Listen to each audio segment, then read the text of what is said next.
माऊली महावैष्णव संत श्रेष्ठ ज्ञानेश्वर भगवान नाथ नामदेवराया तुकाराम महाराज आदी सगळे संत देवाची प्रतीती घेऊन बोलत आहेत.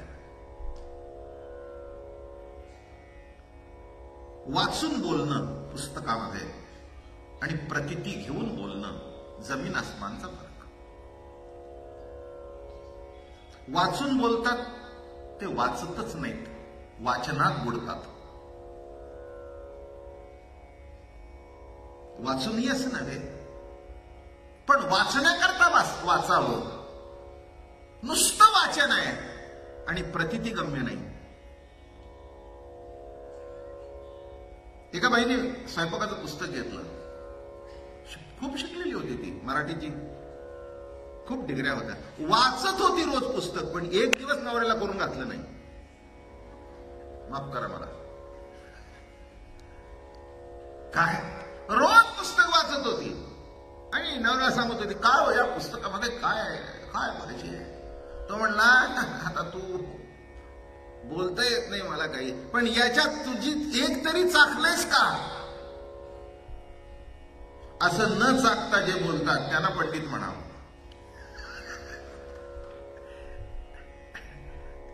मी माझ्या काही गाठचं बोलत नाही, ते सगळं महाराजांनी लिहिलंय, त्याच निरूपण चालू आहे. काय गंमत आहे जीवनामध्ये. या कथेतलं एक आश्चर्य असं आहे की सामान्याला देव कळू नाही, देव दिसू नाही, याच्यात आश्चर्य नाही. नाही का. उदाहरणार्थ, काच काय आणि हिरा काय, पुष्कराज काय, हे सर्वसामान्य माणसाला काहीच कळत नाही. त्याला काची तशीच दिसते आणि हिराही तसाच दिसतो. पण आयुष्य ज्याचं हिराच्या व्यापारामध्ये गेलं, त्याला सुद्धा हिरा ओळखता येऊ नये. नाही का. आम्ही ती कथा सांगतो ना. एक कुंभार होता, खूप गाढ होती त्याची. रस्त्याने जाता जाता त्या दिवशी त्याला एक मणी सापडला चांगला, आता चमकत होता. त्याने तो उचलला आणि त्याच्यात एक जरा गाढव गोरगोमट होतं. गाढव सुद्धा गोरगोमटी असतात बरं का. म्हणजे असा काही उलटा अर्थ करण्याची काही गरज. गाढव सुद्धा सध्या स्वस्त राहिलेली नाहीत.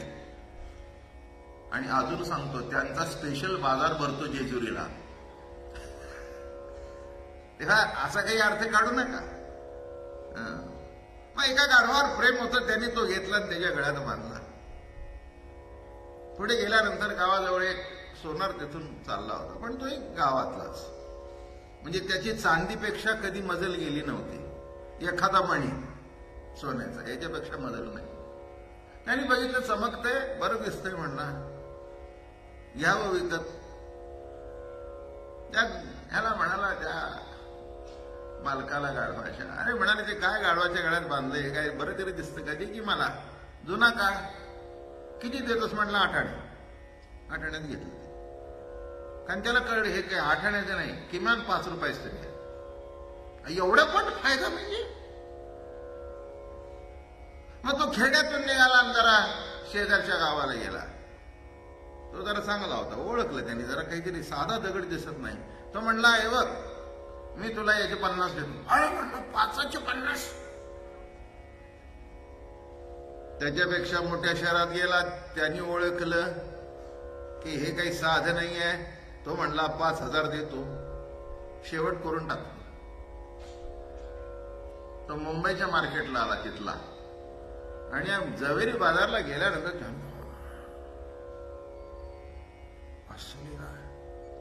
5 लाख ते मरता मरता वाचलं.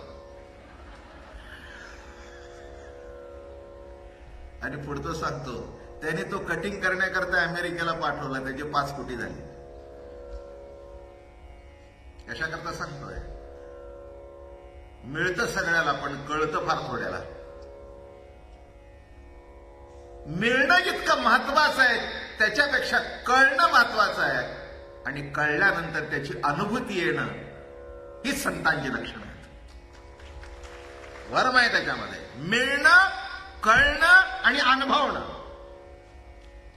अरे का, मिळालं म्हणजे कळलं नाही आणि कळलं म्हणजे अनुभवलं नाही, हे लक्षात घ्या. आणि अजून सांगू का पुढे, जे अनुभवलं त्याच्यात विरून जाणारे संत तर महाच दुर्मिळ. बरं का, हो. ज्ञानेश्वर महाराज म्हणतात, आजी सत्य स्वप्न झाले माझे गे माई. माझं स्वप्न सत्य झालं म्हणजे ती अनुभूती आली, त्याच्याशी एकरूप झालो. ज्ञानदेवाधर चिदानंदी, तुका आकाश हा एवढा, तेवढा अनुभव झाला. काय व्यावहारिक भाषेतून बोलताना तुकाराम महाराज म्हणतात, आम्ही कुळबट कुळवाडी, आम्ही कुणबट कुळवाडी. आम्ही कोण आहोत? कुणबट कुळवाडी आहोत.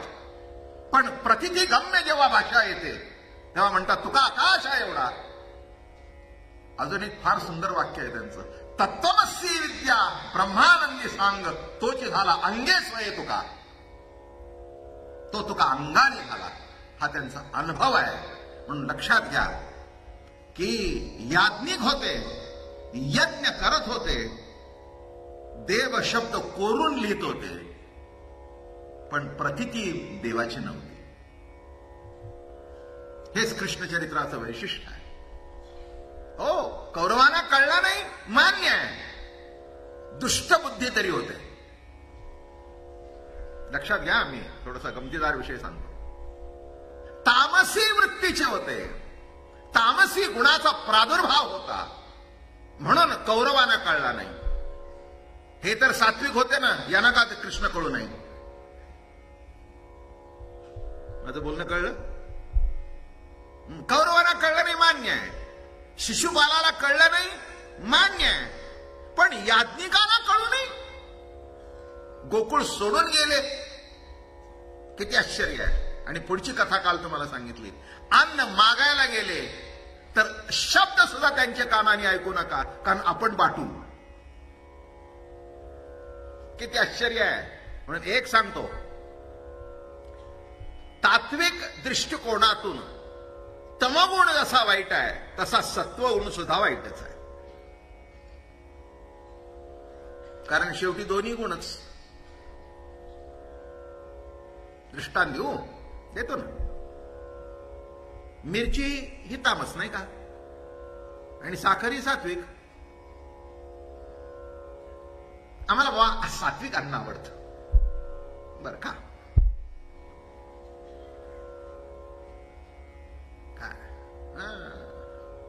आम्हाला की नाही ते मिरची फार तिखट हो, तामसी वृत्तीची माणसं आहेत, त्यांना बडी वाटते. सांगू का, काही सांगायला पाहिजे, एवढं ऐकल्यावर कळायलाच पाहिजे. मी मागेच सांगितलं होतं, एक माणूस जर लग्नामध्ये गेला, बासुंदी खाल्ली, दुसऱ्या दिवशी तांबे घेऊन पळतोय. आणि पुढचं सांगू का, दुसऱ्याने मिरचीचा खरडा खाल्ला, तोही पळतोय. दृष्टांत कळला?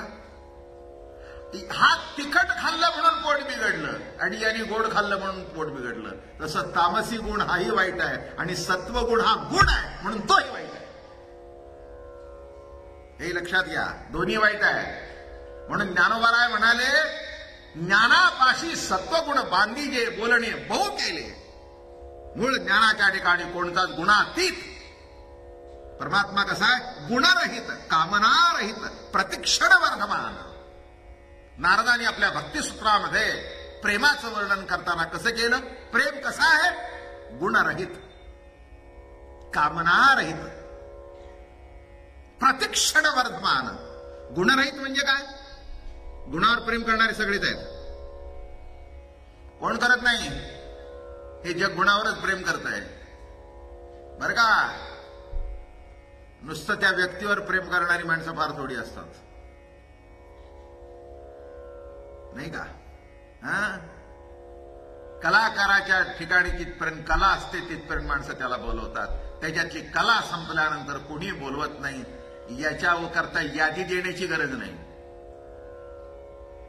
देण्याची गरज आहे का? बोलू नका त्यांना गायला. काय बोलव, आवाज लागत नाही हो, पैसे फुकट जातात. ज्याच्या दारामध्ये आमंत्रणाची 2-2, 3-3 लाख रुपये द्यायला माणसं तयार असून लाईन लागत होती, तिथे त्याच्याकडे माणसं फिरत नाहीत, कारण गुण संपला. माझं म्हणणं नीट लक्षात घ्या, गुण संपला. प्रेम गुणावर आहे बर का. बाप पैसा कमवतो हा त्याचा गुण आहे, मुळामुळांचं प्रेम आहे. घरी बसल्यानंतर जर सगळे पैसा त्यांना दिला आणि याच्याकडे काही शिल्लक राहिला नाही, मग प्रेम कळतं की बापावरचा आहे का पैशावरचा आहे. गुणरहित शब्द नीट लक्षात घ्या. या महाराष्ट्रामध्ये नाही, जगामध्ये फार मोठे मोठे मोठे मोठे नट होऊन गेले. याच नटांच्या वाईट अवस्थेवर महाराष्ट्रामध्ये मोठं नाटक झालं नाही का. मला वाटतं आपल्या काय त्या नाटकाचं नटसम्राट, केवढं मोठं नाटक झालं. तिथे त्याच्या तिकिटाकरता लाईन लागत होती, तिथे बाहेर बसला तरी माणसं ओळखेनात. जीवनातली मोठी ट्रॅजेडी आहे ही.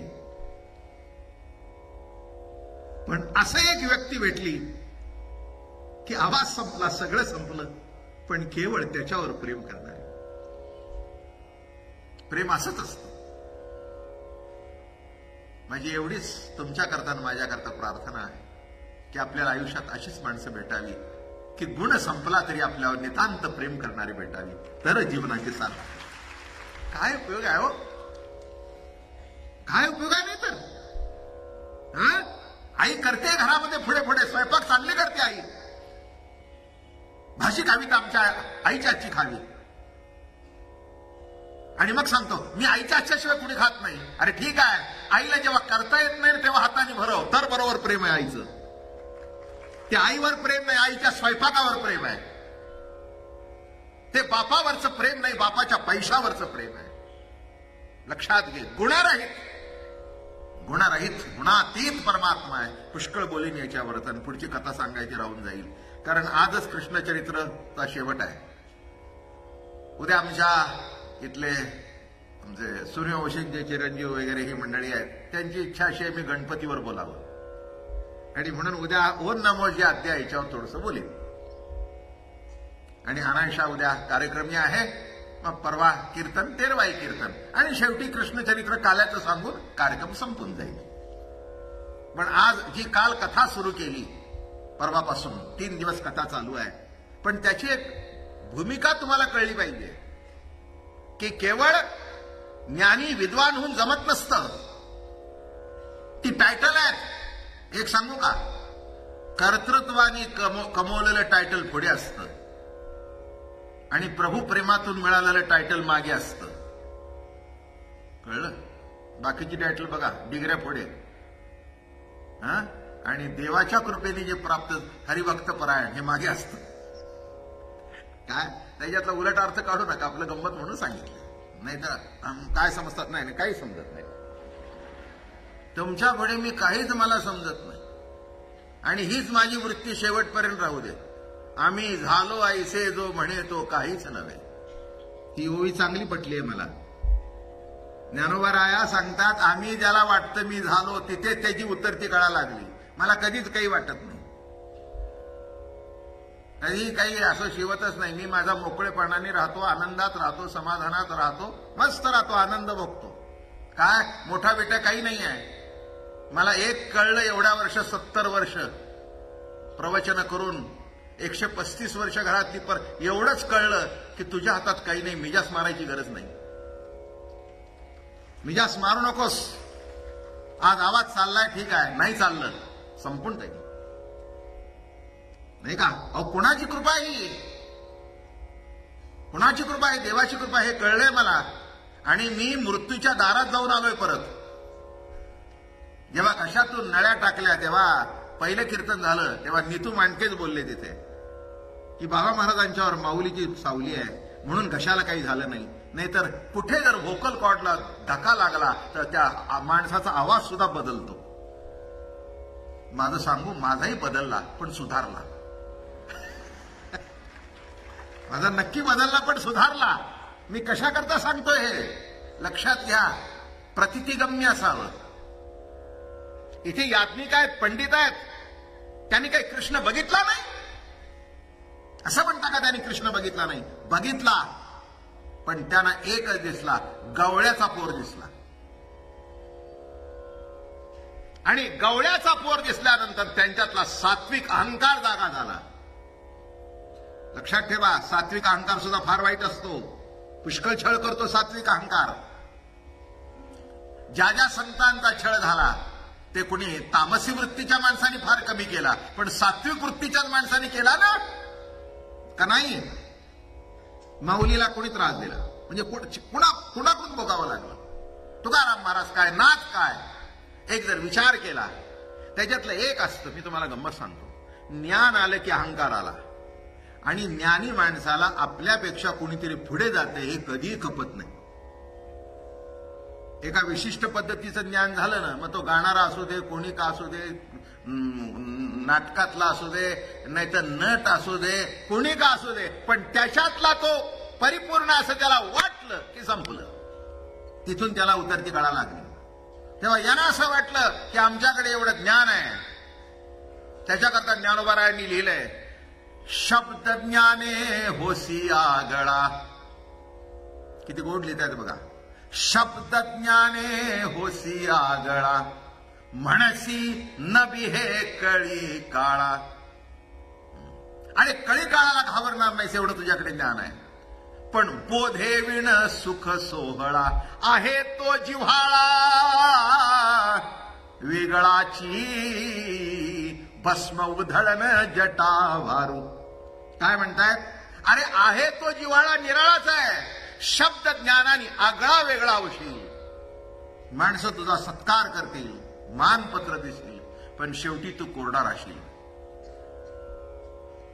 हा मानपत्र म्हणजे हा जगाने गेलेला सन्मान आहे, पण आपल्याला आपल्या अंतःकरणामध्ये तृप्तता वाटणं हाच आपल्या जीवनातला सन्मान आहे. नाही तर काय उपयोग आहे? काय उपयोग आहे? लोक मानतायत. मी असे किती किती गमती बघितल्यात. एका ठिकाणी एका मोठ्या कीर्तनकाराच्या तिथे बसलो होतो. विचारू नका कधी मला कोण, वस्तुस्थिती सांगतो मी. इथे माझ्या समोर गाताय असं सांगायची काही गरज नाही. दोन माणसं बसली होती आणि ती बाई आली त्या नवऱ्याच्या कीर्तनावर. आल्यावर मुलगा बसला होता बरं का. काय म्हणले, आई आलीस का बाबाचं कीर्तन? काय सांगितलं? काय सांगतो तुझा बाप 35 वर्ष तेच आहे.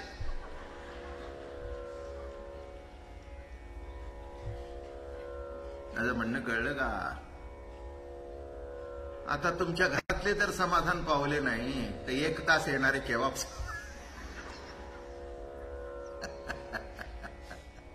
अवघड आहे.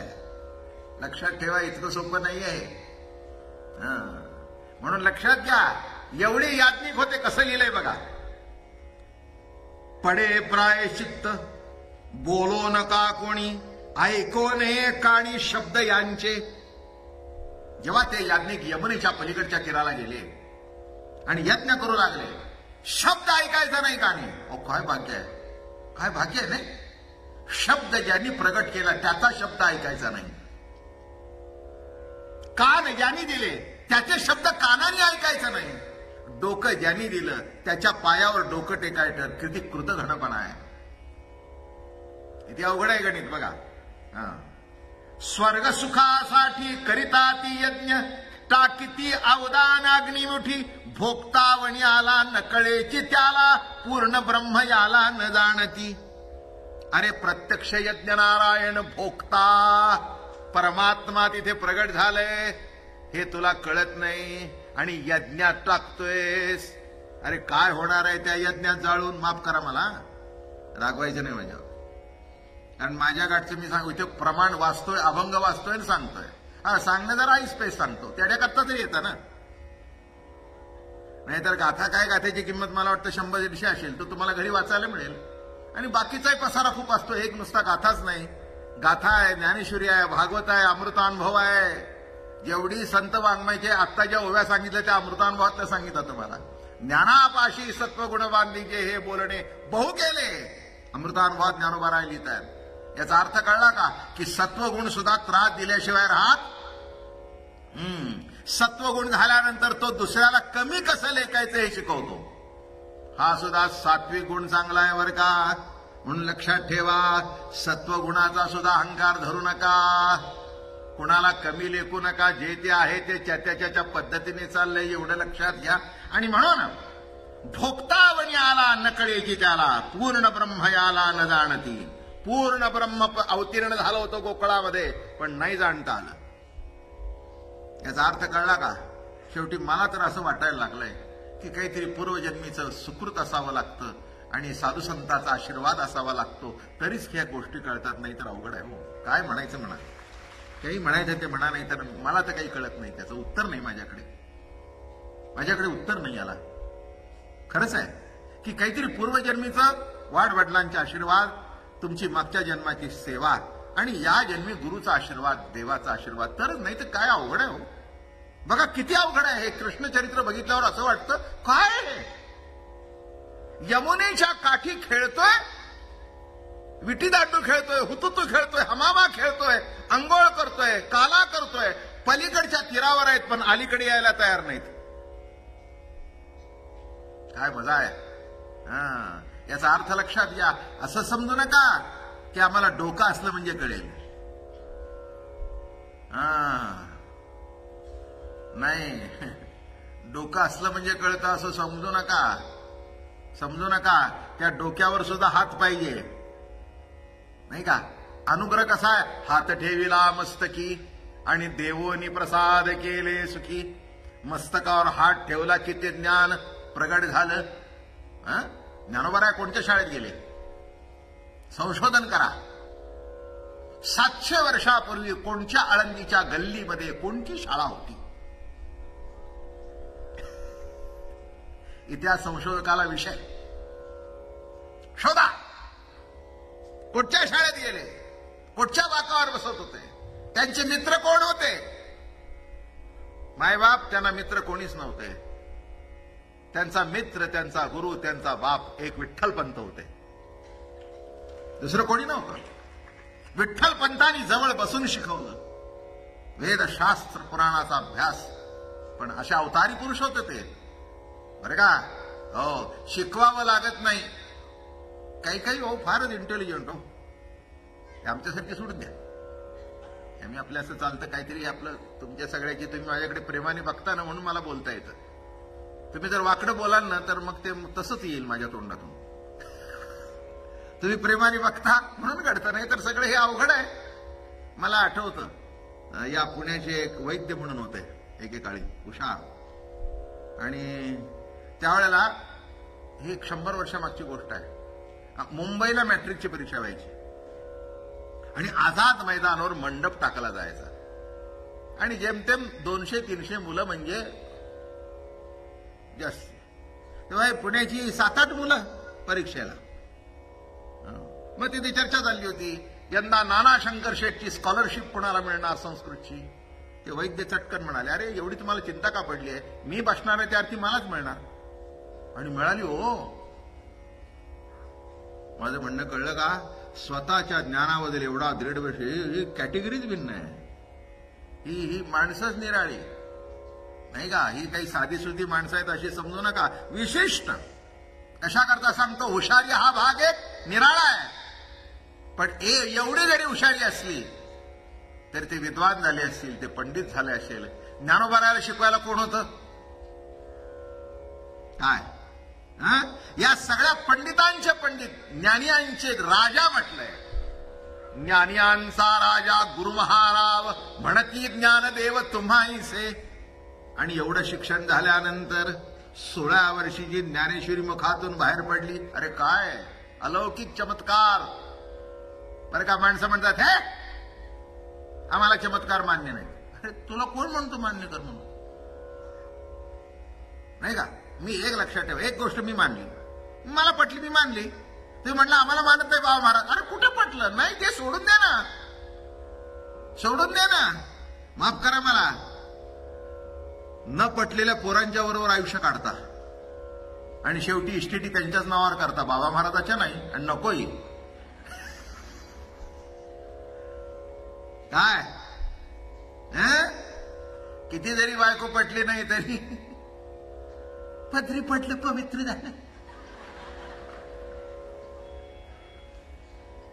किती किती नवरा पटला नाही तर सोडतं का त्याला? आमच्या बरोबर काय संपले, आता 3 तास राहिलेत. काय त्याच्यात पटायचं आणि काय नाही पटायचं एवढी चर्चा करायची गरजच काय?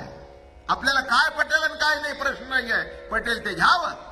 म्हणून मुद्दाम सांगितलं तुम्हाला, एवढं जरी पटलं खरं प्रेम तर सगळे मनातले विकार आपोआप निघून जातील. विकार निघून जातील आणि जीवनाचा विकास होईल. जीवनाचा आणि विकार निघून गेल्याशिवाय विकास होत नाही, हा सार आहे. आणि म्हणून इथे सांगितलं, गंमत कशी झाली बघा. कृपाळू बहुत परीक्षिती राया, उद्धार करावया पाठविले, इच्छा मात्र पाडी अन्न पर्वत, काकुळती येत अन्नासाठी. वा, शुक महामुनी राजा परीक्षितेला सांगतायत, राजा काय रे गंमत आहे, काय आश्चर्य आहे. असं सांगितलंय काही काही टायमाला.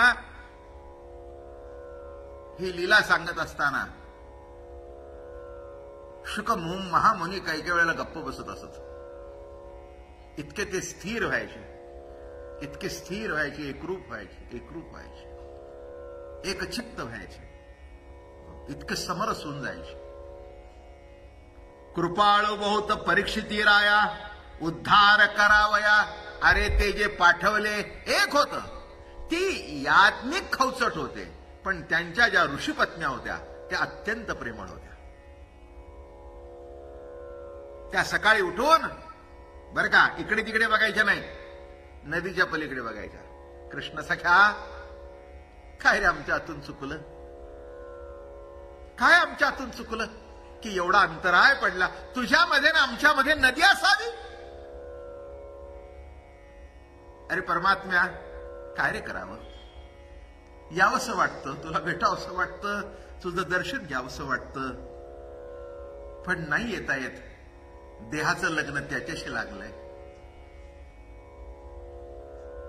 मी बायकांची गोष्ट सांगत नाही, प्रतितिरूप जीवाची सांगतोय. बाई पुरुषात अडकले, पण तुम्ही सुद्धा देह प्रतितीत अडकलाय. माझं म्हणणं कळलं? ही जीवाची कथा आहे, ही स्त्रीची किंवा पुरुषाची कथा नाही. अहो, जीव सुद्धा आपल्या समजुतीत अडकलाय म्हणून बाहेर पडता येत नाही. खोडा आहे. कैसे घरात घरकुल केले, नेणो अंधार ना उजडलेगा, वासुदेव करीतो फेरागा. घरात घरकुल करून बसलाय, बाहेर पडता येत नाही आपल्या विचाराच्या समजुतीतून. बघा, एखादा आपल्या घरातल्या माणूस एक समजूत करून घेतो आणि बाहेर पडत नाही, आणि तो बाहेर पडत नाही म्हणून घरातल्या माणसांचं जीवन मृतप्राय होऊन जातं, थकून जातात. कशी समजूत काढावी, एक कल्पना धरून बसल्यावर बाहेर पडणं अवघड आहे. लक्षात ठेवा, हे किती अवघड आहे बघा याच्यातलं गणित. नाही देव पटला आणि या म्हणतायत सख्या कृष्णनाथा, प्रार्थना पोचली.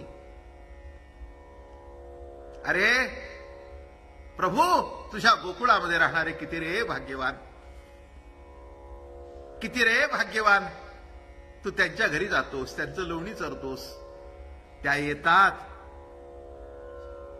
तुला आपल्या घरचं खाऊ घालतात. पण कृष्ण सख्या, आमचं नाही रे तेवढं भाग्य.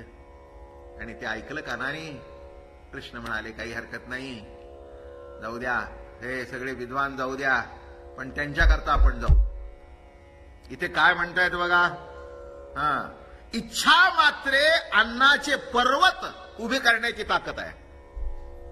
अहो हे बघा, अन्न हे परब्रह्म ना, नाही का? वदनी कवळ घेता आपण म्हणतो ना, अन्न काय? ब्रह्म. मग आता ब्रह्म जर परमात्मा आहे तर अन्न निराळं करण्याची काही गरज आहे का? म्हणेल तेवढं अन्न.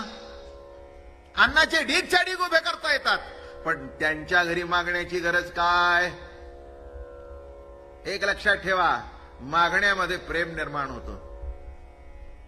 आणि मागणे संपले की सगळं संपलं, मजा संपली जीवनातली, कौतुक संपलं.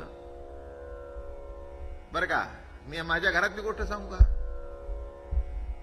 सांगतो ना. काय आमच्याकडे काय तसं काही, माझ्याकडे काय तसं काही इतकं काही लपवण्यासारखं काही नाही आहे तसं. आम्ही आमच्या आई वडिलांना, आमच्या दादा महाराजांना 4 मुलगे, त्याच्यात आमचे वडील शेवटचे, आणि 4 मुलामध्ये फक्त आम्ही 2, ही आमची थोरली बहीण आणि मी, दोघच. पण शिस्त होती बरं का, अजूनही चालू आहे तीच. अगदी कडक शिस्तीत वाढलो गेलो. पण असं होतं, आई वडील गेल्यानंतर आम्हाला दोघाला एकच दुःख झालं की आता आम्ही कुणाकडे मागायचं. आमच्याकडे नव्हतं म्हणून नाही. मला आठवतं आमचे वाढदिवस, आमचे वडील, माईचा म्हणा मागा, ते ती तर मंत्रालयामध्ये जॉईंट सेक्रेटरी होती. त्या काळात तिला 15-20 हजार रुपये पगार, एवढा हायर पोस्टला होती. आणि वाढदिवसाला मग की नाही ते असे 100 रुपये काढून द्यायचे. म्हणजे नको तुमचे पैसे आम्हाला. एवढी मोठी वकील झालीस पण तुला अक्कल नाही बरं का माडे. पैसा करता म्हणतेस माझ्याशी बार बार. हे घेऊन टाक 100 रुपये. पैसे नाहीत म्हणून नाही, मागितले की त्यांनाच बरं वाटायचं. आणि येणाऱ्या 10 लोकांना सांगायची ही तुमची शहाणी आज हटून बसली होती पैसा करता. आमच्या बाबतीत तसंच व्हायचं. वाढदिवसाला दिले की नाही 100, भाऊ मला नको आहे, नको आहे. अरे काय रे एवढं प्रवचन करतो ना पैसा करता हटतोस. पण त्यांना ते बरं वाटायचं, इतका आनंद मिळायचा. पुन्हा 100 रुपये काढून दिले की नाही मग सांगायचे अहो तुमचे महाराज आज रुसून बसले होते. काय कमी आहे पैशाला. एक सांगतो, ते वासरू गाईला डुशणी देतं आणि पाना येतो, तसंच घरामध्ये आपण एकमेकाला प्रेमाची डुशणी देऊन घरातला पाना वाढवायचा असतो. एवढं जरी शिकलं तरी कळलं. माझं म्हणणं कळलं का. पुष्कळ ऐकण्यासारखं आहे माझ्या घरातलं सुद्धा. ते शेती बघत होते, जी शेती आहे पलटणला, इनामदारच आम्ही. बघत असताना माझ्या पुढे एक दिवस सगळा शेतीचा व्यवहार म्हणले आता मला ते बघता येत नाही, तू बघ. माझ्या पुढे शेतीतली शिल्लक काढून 1 लाख रुपये ठेवली. हा सगळ्या हिशोबातली शिल्लक हे घे आणि पुढचं बघ. भांडवल पुन्हा मला मागायचं नाही, काही नाही. मी जरा म्हटलं गमतीने ऐका बरं का, मी प्रेम सांगतोय, आपुलकी सांगतोय, जिव्हाळा सांगतोय, माझी कथा सांगत नाही. मी म्हटलं याच्यातले लागेल तेवढे तुम्ही उचलून घ्या, आमचं काय करायचं बघू. आमचे पैसे संपले तर बँकेतून कर्ज काढू, तुम्हाला लागेल तेवढं. तू कसं करणार, एवढी मोठी शेती करायची, आताच तिथली देणीच जवळजवळ 15-20, तू कसं करणार. तो प्रश्न मला विचारायचा नाही. माझ्या ताब्यात दिलं ना, तुम्हाला लागेल ते काढून घ्या. कशा करता काढून घ्या. कारण म्हटलं इथून पुढच्या आयुष्यामध्ये मी तुम्हाला दिडकी देणार नाही. नीट समजून घ्या, हे बोलणं सुद्धा तुम्हाला समजायला पाहिजे. तुम्ही माझ्याकडे मागायचं नाही आणि मी तुम्हाला द्यायचं नाही. असं कसं म्हणतोस.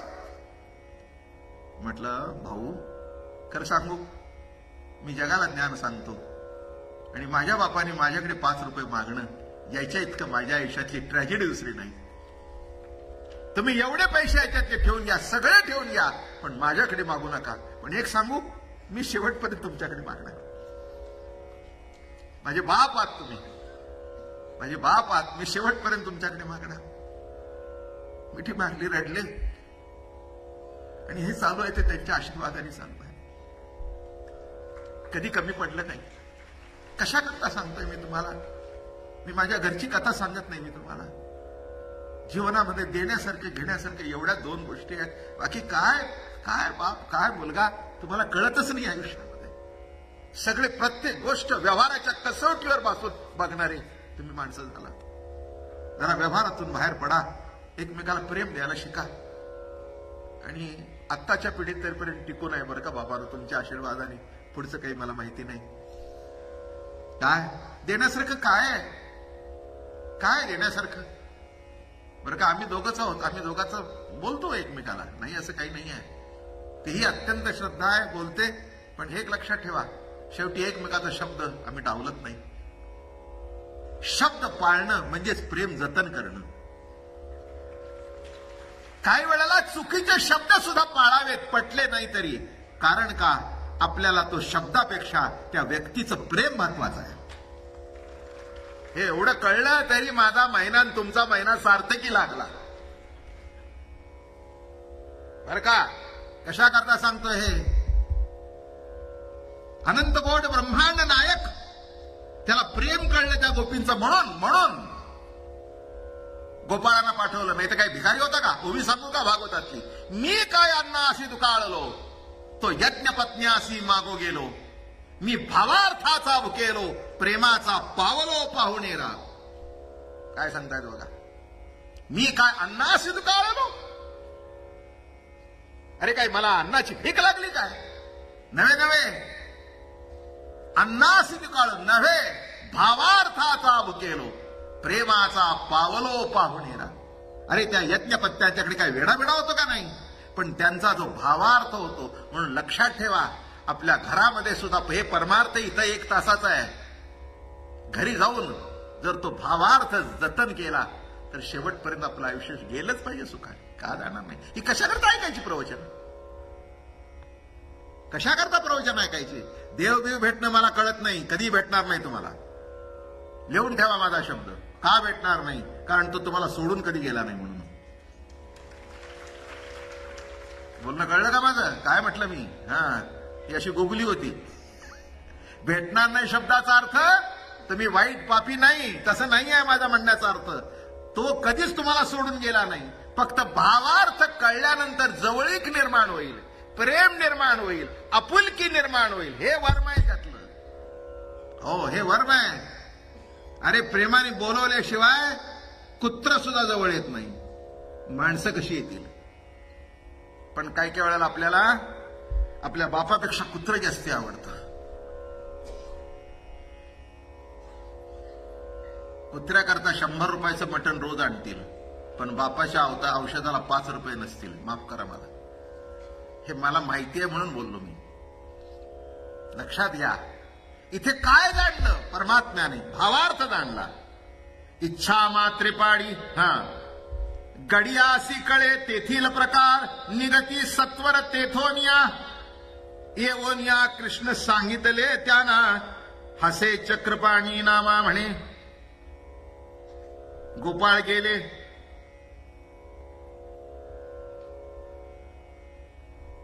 आणि त्या याज्ञिकानं सांगितलं की आम्हाला कृष्ण प्रभूला भूक लागली, आम्हाला भूक लागली. वरायचं नाही ते. अरे यांचे शब्द सुद्धा कानाने ऐकू नका, यांची सावली सुद्धा पडून घेऊन हला. आता त्या पोरानं एवढ्या मोठ्या मोठ्या मंडळीने दम दिल्यानंतर निघाली ती. कृष्णा 5 खाणी उथळ दिसती, लहानल्या भिंती त्याजवरी विस्तू घालती, गवतांतरती, बडबड करती अवघे जण. त्यांना ते यज्ञकुंड कळेना. 5 भिंती म्हणजे ते 5 पायऱ्या यज्ञकुंडाच्या. 1, 2, 3 टप्पे असतात ना 5. बघा, कृष्ण 5 खाणी उथळ दिसती, लहानल्या भिंती त्याजवरी. अशा छोट्या छोट्या भिंती घातल्यात आणि काहीतरी वस्तू घालती, गवत अंतरती आणि बडबड करती, चुटूपुटू उठू बसू. काय म्हणतायत ते? चुटूपुटू उठू बसू करती अवघे जण. घालोन्या तूप हाती घेती साटू, करिता ओम फट अक्षय वेळा. ओम फट अक्षय वेळा. किती वेळा तरी ओम ओम ओम ओम ओम म्हणतायत आणि तूप घालतायत आणि हसतायत. तेव्हा ते असं काय करतायत रे? तेव्हा कितना आपल्याला तूप खायचं देऊन किती जाळतात खाली. खरंच आहे की? खरंच आहे ना? मला सांगा की, एखाद्याला भुकेला दारात तुमच्या यावा आणि तुम्ही अग्नीत घास टाकावा.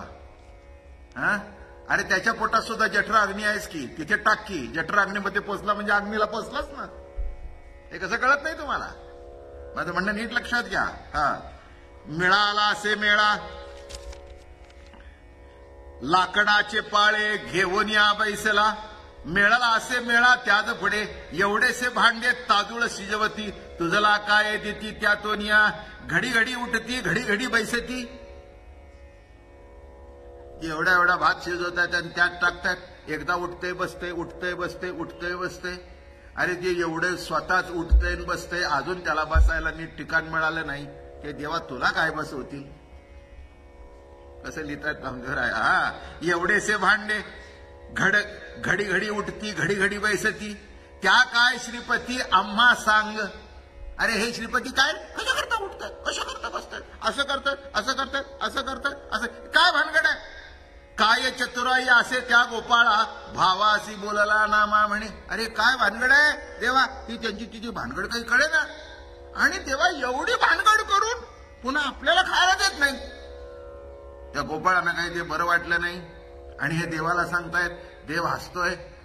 हे असंच आहे, काल सांगितलं ना, यज्ञ यागे स्वर्ग भोग आडयती, करिता तपे काम क्रोध खवळती, नित्या नित्य ज्ञाने अभिमान वाढती, करिता तीर्थाटने, करिता तीर्थाटने अहंकाराची प्राप्ती हो, धन्य ही आनंदाची सापडली वेळ. काय सांगू, आनंदाची वेळ सापडली. महाराज म्हणाले मोठं कौतुक झालं. गडिया असे तेव्हा सांगितले देवे, स्त्रिया ते सांगावे जाऊन या, नको कृष्णा द्विजा मासी मारिती, अभय श्रीपती त्यासी देत. हे म्हणले आता असं करा, फ्रंट गेटनी जाऊ नका, बॅकडोर एंट्री. काय पुढून जाऊ नका, मागच्या दाराने जा. आणि त्यांच्या ज्या महिला आहेत ना, मोठ्या भाविक आहेत, त्या याज्ञिकांच्या स्त्रिया आहेत, अतिशय भाविक आहेत. नको म्हणे द्विजा अम्मासी मारुती. अरे एकदा असे मोठे मोठे डोळे करून वटरून बघत होते. आधीच ते सात्विक होते, दिसतात सात्विक, पण वृत्तीत आमिष आहे. क्रोध त्यांच्याजवळ वस्ती करू नये, असे लाल लाल डोळे का मारतील आम्हाला कृष्णा. कृष्ण म्हणाले काळजी करू नका, तुम्ही त्यांच्या समोरूनच जाऊ नका, असे मागून जा. त्वरे करून या गेले स्त्रियापाशी, सांगितले त्यासी वर्तमान, ऐकून या आईसे उठलिया सत्वर, वर्गिती भ्रतार तेव्हा त्यांचे. असं आहे, काय मजा घडली बघा. गेले दारात उभे राहिले सगळे, हात जोडले. मातोश्री आई हाक मारल्या बरोबर दारात आल्या. बघितलं माझ्या कृष्णाचे सौंगडी आहेत, आमच्या प्रभूचे. जवळ घेतलं, सगळ्यांना अंगावर हात लावले. अरे बाबांनो, केवढे भाग्यवान आहात रे तुम्ही. काय रे केलं होतं तुम्ही मागच्या जन्मी, काय रे केलं होतं मागच्या जन्मी, काय केलं होतं म्हणून काय सांगू. हे सगळे गोपाळ साधे नव्हते, जन्मजन्मांतरापर्यंत तपश्चर्या केलेले महात्मे होते. ते दिसत होते गोपाळ. काय असतं, दिसणारच तो. अहो तो जर राजा आल्यावर हे गोपाळ दिसणारच. काय देवाचा देव तिथे प्रगट झाल्यानंतर हे साधे दिसणारच. वस्तुस्थिती होती ही. पण ते जन्मजन्मांत याची भेटी लागी वृत्ती उपवास, सेविली गंगेची तटाके उदास, त्याची सुकृतासी आजी आले निणो घोष. जन्मजन्मांतरापासून जी तपश्चर्या केली होती त्याचं फळ म्हणजे आज हे गोपाळ होत आहे. आणि जवळ घेतलं. बाबांनो काळजी करू नका, हो ऐकून या इसे उठली आस्वत्वर. जाऊ दे म्हणे, काय नवरा म्हणेल ते म्हणेल, काय म्हणेल ते म्हणेल. आता त्यांना नाही कळत, त्याला काय करायचं. इथल्या बायका पुष्कळच्या म्हणतातच ना.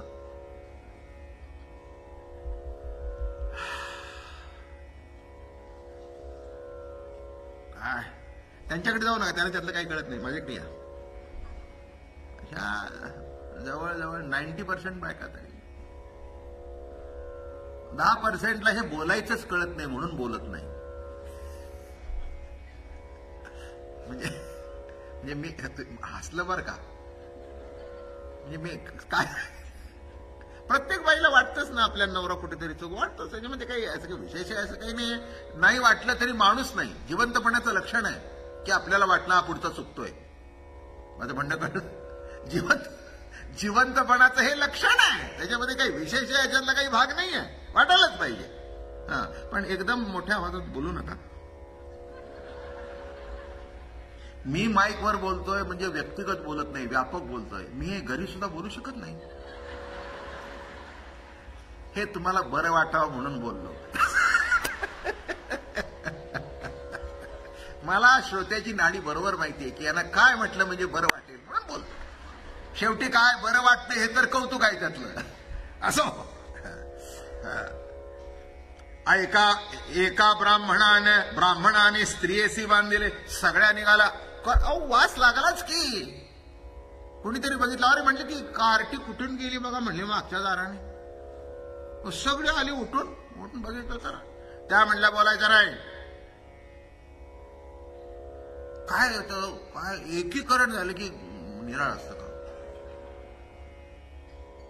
आणि त्या कृष्णाच्या बाबतीत असं होतं, आईचं मत तेच, बायकोचं मत तेच, सुनांचं मत तेच, सगळी मेजॉरिटी झाल्यावर हा एकटा काय करतोय. काय आई बोल नकोस तो, ते गवळे बोलू नका तुम्ही. अरे काय परमार्थ करता, काय परमार्थ करताय, लोकांना सांगताय अतिथी देवो भव. आणि हे परब्रह्म कृष्ण तिथे परिकट झालाय. तुम्हाला नसेल वाटत, आम्हाला वाटतंय, द्यायलाच पाहिजे. काय करायचं ते करा, नका घेऊ घरात. आता काय सगळ्यांनी म्हटलं जाऊ द्या, एवढ्या कधी त्या फोर्समध्ये येत नाही. आले तर ऐका, पुन्हा येतो परत म्हणतायत ना, जाऊ द्या. पण एक असं होतं, अरे अरे काय एकदमच जमदागली असं रागीट होतं. त्यांनी काय केले ते लिहिलंय बघा. एका ब्राह्मणाने स्त्रियेशी बांधलेले, दोरी घेतली, कुठे जातेस म्हणले, काय समजतेस, आणि त्याच्यात त्याला भूषण वाटलं की सगळ्यांना आपल्या बायकांना अडवता आलं नाही, and I am the only one.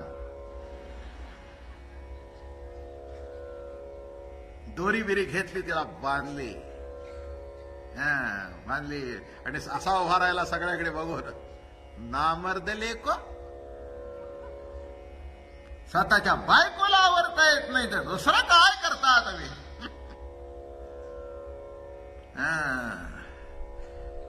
याशी बांधल्यावर बघू लागली तिची. हे म्हणे काय समजतोस, मी जास्त मारतोस, देहाशी लग्न लागलंय, घे तुझा देह, जीव त्याचा आहे. ज्यांनी जीव दिलाय त्याच्याकडे निघून जाते. तुझं देहाशी लग्न लागलंय. माझी वृत्ती काय तुझ्याशी बांधलेली नाही, जाऊ दे म्हणून. आहे का वृत्ती बांधलेली तुमची? राहते का घरी नीट? काय कुठेही जातेस ना, अगदी सात्विक सांगतो, अगदी एकदम फट्ट सांगत नाही, विकाराचं सांगत नाही. किती वारकरी एकादशी असला आणि कांद्याच्या भाज्याचा वाद हॉटेलमधून आला,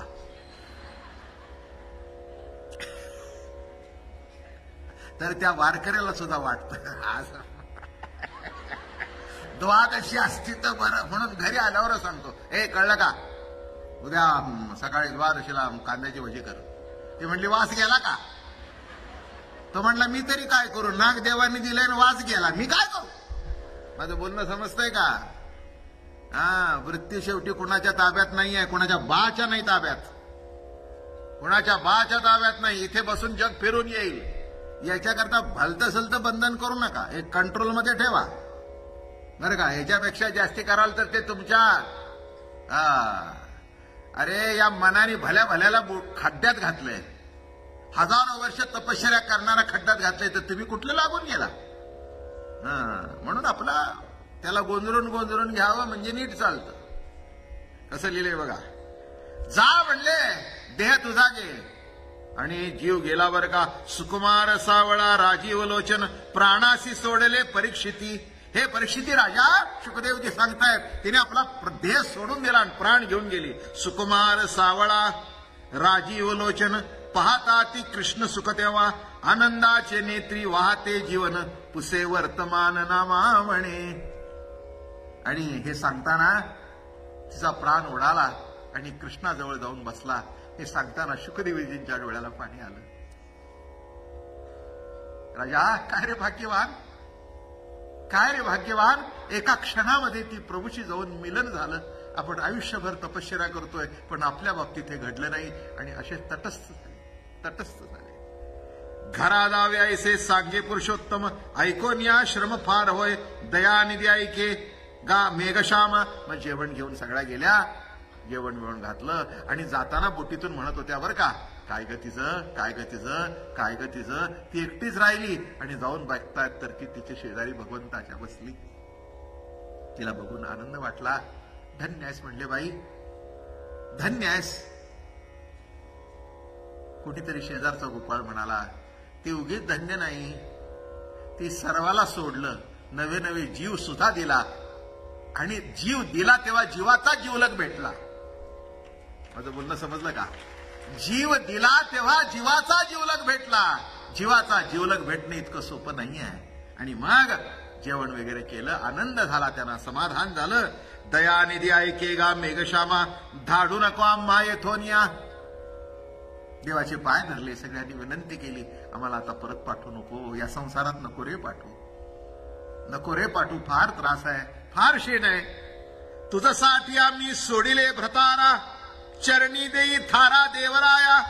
देवना संसार आम्हा झाले कृष्णा, सांगावे कोणा दुःखाता. अरे धड तिकडे नाही, ते फुरवून बसलेले आहेत, कारण एकाने तसे केले. सगळ्यांनी बरोबर केलं असं, तू एकच सगळ्याला टोचत होता, त्यामुळे सगळे फुटून बसले. तर आता गेल्यानंतर काही खरं नाही आहे.